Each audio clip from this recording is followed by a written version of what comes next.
Hello friends, ഇന്ന് മോനെയും കൊണ്ട് ഹോസ്പിറ്റലിൽ പോകേണ്ട ദിവസമായിരുന്നു. അപ്പോൾ 5 ദിവസം കഴിഞ്ഞിട്ട് ഒന്ന് പോകാൻ പറഞ്ഞിട്ടുണ്ടായിരുന്നു ഡിസ്ചാർജിന് ശേഷം. അപ്പോൾ സ്കൂൾ കളയണ്ടെന്ന് വിചാരിച്ചിട്ട് വൈകുന്നേരം വരെ ഞാൻ വെയിറ്റ് ചെയ്തു. ഞങ്ങൾ പോകുന്ന വഴി മാത്രമേ ഇനി പുല്ല് മുളക്കാനില്ലൂ. അപ്പം വെട്ടാൻ ആളെ അന്വേഷിച്ചുകൊണ്ട് നിൽക്കുന്നുണ്ട്, ഇതുവരെ കിട്ടിയിട്ടില്ല ആളെ.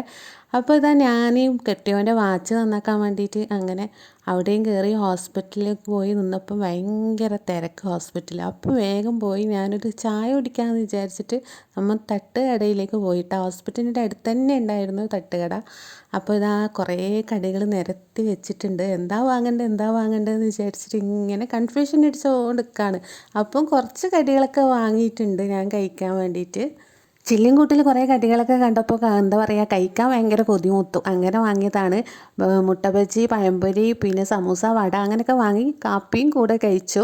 അപ്പോൾ ഒരു സൈഡിൽ നായ ഇങ്ങനെ വാങ്ങി നോക്കി നിൽക്കുന്നുണ്ടായിരുന്നു. അപ്പോൾ മോന് പേടിച്ചിട്ട് ഇപ്പുറത്ത് മാറിയിരുന്നു. അപ്പോൾ അതിന് വിശന്നിട്ടാണ് നോക്കി നിൽക്കണേ, ഒരു കഷ്ണം ഇട്ട് കൊടുക്കുക പറഞ്ഞിട്ട് അങ്ങനെ ഇട്ട് കൊടുത്തിട്ടുണ്ടായി. പിന്നെ നേരെ ഹോസ്പിറ്റലിലേക്ക് പോയി. അപ്പോൾ ഡോക്ടറൊക്കെ കാണിച്ചു. പിന്നെ ഗുളിക മരുന്നൊക്കെ വാങ്ങാൻ ഇങ്ങനെ ഫാർമസിയിൽ നിന്ന് മേടിക്കുകയാണ്. പിന്നെ ഡോക്ടർ പറഞ്ഞു 1 മാസം കൂടി ഗുളിക കഴിക്കേണ്ടി വരും, നരമ്പിന് ചെറിയൊരു പ്രശ്നമുണ്ട്. അപ്പോൾ ഒന്നുമില്ലാത്ത എൻ്റെ മോനെ ഇങ്ങനെ ഒരു രോഗമാക്കി മാറ്റി ആ അടി കൊണ്ടതിന് ശേഷം കേട്ടോ. അപ്പോൾ വല്ലാത്തൊരവസ്ഥയിലാണ്. പക്ഷേ 1 മാസം കഴിച്ചാൽ മാറുമെന്ന് പറയുന്നത്. ഇന്നത്തെ വിഷയം ഇത്രയേ ഉള്ളൂ. Okay, bye.